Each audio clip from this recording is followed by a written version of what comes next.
The Knicks postgame show is presented by Tri-State Audi. Visit your Tri-State area Audi dealer today. Josh Hart was everywhere, starting in place of the injured Quentin Grimes.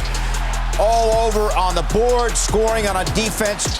RJ Barrett with the miss. Hart with the offensive board. Jalen Brunson, 29 points. Knicks getting it done in crunch time. And another great game from RJ Barrett. 26-10 in the fourth quarter. Knicks are commanding 3-1 lead now over the Cavs as they win Game 4, 102-93. Great to have you with us from our Delta MSG studios. Let's Bill get Pito, it. Monica McNutt. Let's get it. Alan Hahn. So Julius Randle doesn't play hardly at all down the stretch. Donovan Mitchell only goes for 11 points. And we're now joined by Josh Hart, who joins us from across the street. Josh, congratulations on the win. Donovan Mitchell, 11 points, only 2 in the second half. Your D had a lot to do with that. How'd you shut him down?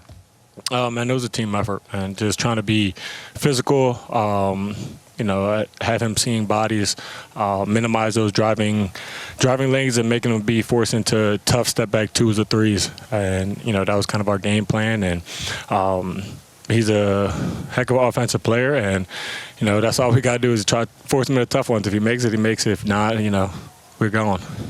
Yes, team effort. But just for your files, 3 of 12 when you were his primary defender. So shout out to you. We knew, though, that this Cavs squad was going to come back with some urgency and intensity. What did you guys do to match that tonight and ultimately come out victorious? Just focus on getting stops and getting that energy again. I think we came out of halftime not locked in. It was a terrible first, 8 minutes. We gave up layups, uncontested shots, and then on the offensive end, we were shooting tough shots. So, Zay came in, gave us great energy, made a couple big plays at the end of that third, got us out running, and we were able to get the lead going into the fourth, and then able to just, keep it going. I'm glad you brought up that part. I was going to ask you about what happened there, because the start of that third quarter was when things got a little dicey, but in this series, you know what, Josh? You guys have had depth, and you guys have proven to be a deeper team right now with this group. I heard you. We all heard you singing, first of all. Just so you know, that's out there. But we also heard you tell Tom Thibodeau, I can go 48 if you need to. You went 40 minutes, though, in this game. Losing a guy like Quentin Grimes, but having a guy like you to be able to step up, having Deuce McBride step up, how big is the depth for you guys in this series? It's huge. Like I said, I think we got guys, possibly eight starters on this team. Obviously, the 5 that we have. I started for the last, year and a half. Zay, I think, can start. So quick, someone who can start on a lot of teams. So we did that, and then Deuce came in and gave great energy, great minutes, tough on the defensive end, knocked down a big 3 for us. So when you have that depth, it showed, especially in that third quarter when the starters didn't do their job, and we lacked energy, lacked physicality, lacked toughness. They came in and they brought that, and they really changed the game. So we got to give them, a huge credit for this win. Josh, hey, congrats on a great performance. You've been such a huge addition to this team. We'll look for you on Wednesday night when you guys try to close out the series. Appreciate it. All right, Josh Hart, 19 points. Boy, he gets every loose ball. I love what he said, though. Like, what you just heard there is, again, the epitome of a team that understands, Julius Randle not playing in the fourth quarter, staying with Obi Toppin. Julius Randle, no, it's playoffs now. It's time for whatever works for us to win a game. He talks about, as the starters didn't get off to a good start in that third quarter, the bench had to come in and bring the physicality, get the crowd back into it the way they played, him giving credit and acknowledging we weren't good enough as a starting 5, but because of the depth of this team, we were able to push back when this game started to teeter away. Monica, you and I were in the building in the first half, and the one thing that we felt in that second quarter was that there was a 15-point lead, and it's like, man, it should be 20. Mm-hmm. Like, it should be more. Mm-hmm. And there was an anxiousness in the building. We were walking out. So many fans who saw us were saying, we should be up by more than 9. It shouldn't just be 9. So the start of that third quarter, you got that sense of, oh no, they had their opportunity and they're about to lose it, and the bench wouldn't allow it. Yeah, the bench was terrific. And you got to keep in mind, the bench takes a hit because Josh is a fundamental part of that second push. And so in a game where I hear Doc Rivers talking to the Sixers the other night as they closed out their series, you guys want it to be easy. It's not supposed to be easy. That wasn't easy tonight for this Knicks squad, right? It was sort of cringe watching them miss so many open threes. But ultimately, Josh was terrific. But we cannot talk about this playoffs and this team being up in the series without the last two games from RJ Barrett. I mean, he has turned a switch unlike something we've seen over the course of the regular season. When his team has needed it most, he's been able to be the guy that provides some offense, provides some lifts, and he wasn't a slouch on defense today either.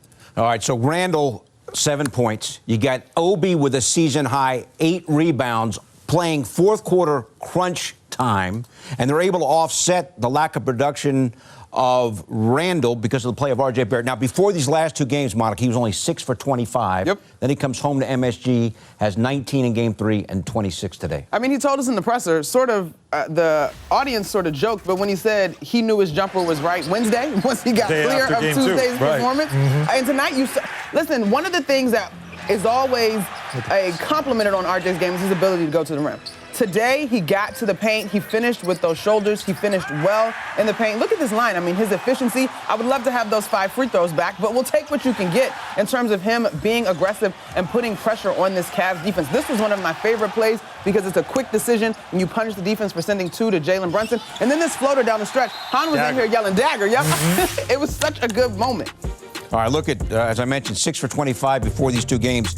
Alan, how about how much better he's been in terms of his efficiency? We always talk about RJ. When he can be efficient, he puts up numbers like he did today. Yeah, and again, you can look at that graphic and see numbers, but if you just watch the role that Monica talked about, what she was just talking about RJ, and you watch those plays, what did you see but a guy in attack mode? And that's when he's at his best. And you weren't seeing that earlier in the series. They've got a lot of size. He acknowledged that. They got some big guys, and you might hesitate a little bit when you go in the paint against them. But as he started to play, he started realizing, oh, wait a minute, I can get there. Yeah. And I can get there if I go a lot quicker. And don't hesitate.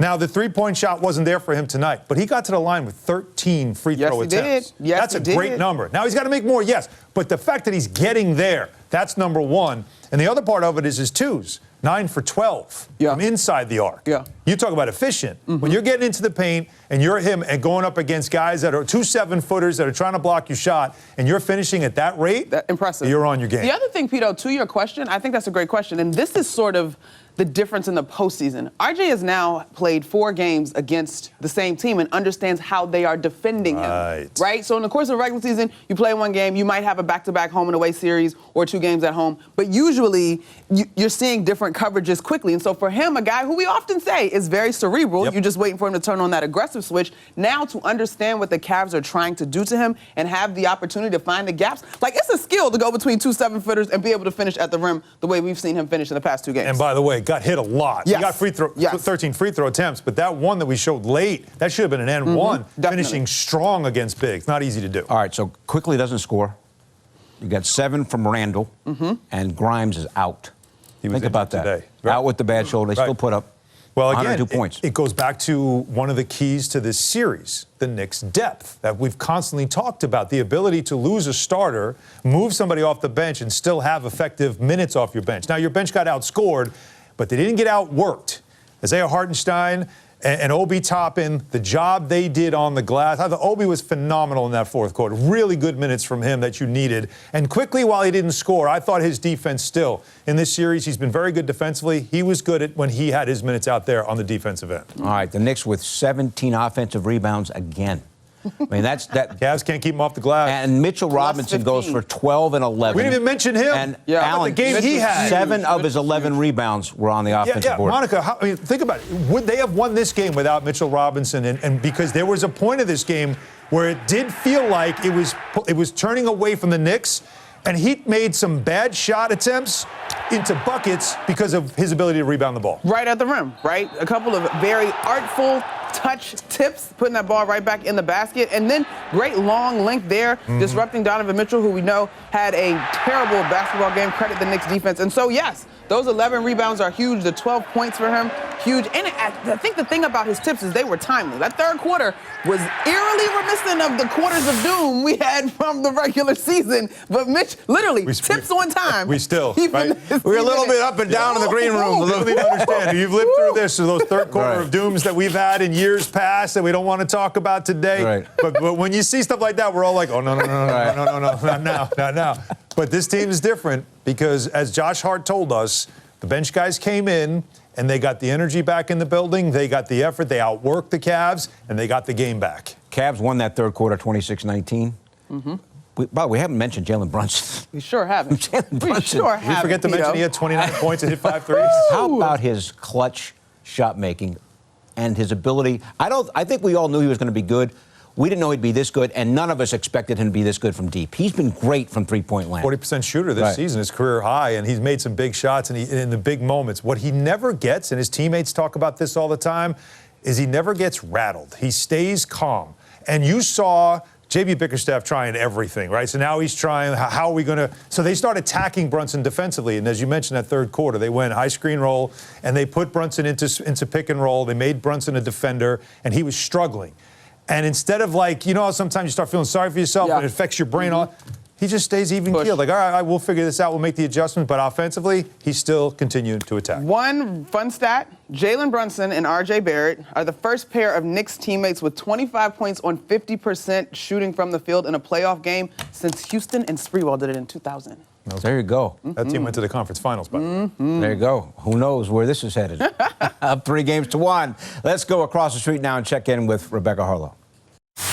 Well, Bill, when you take a look at this ball game, you can point out the fact that Donovan Mitchell only had 11 points, or you can point out the fact that the Knicks won a lot of the hustle categories like the fast break points. But being on this floor, the main takeaway that I saw tonight was communication. It was so incredibly loud on this floor. You absolutely couldn't hear the person next to you speaking.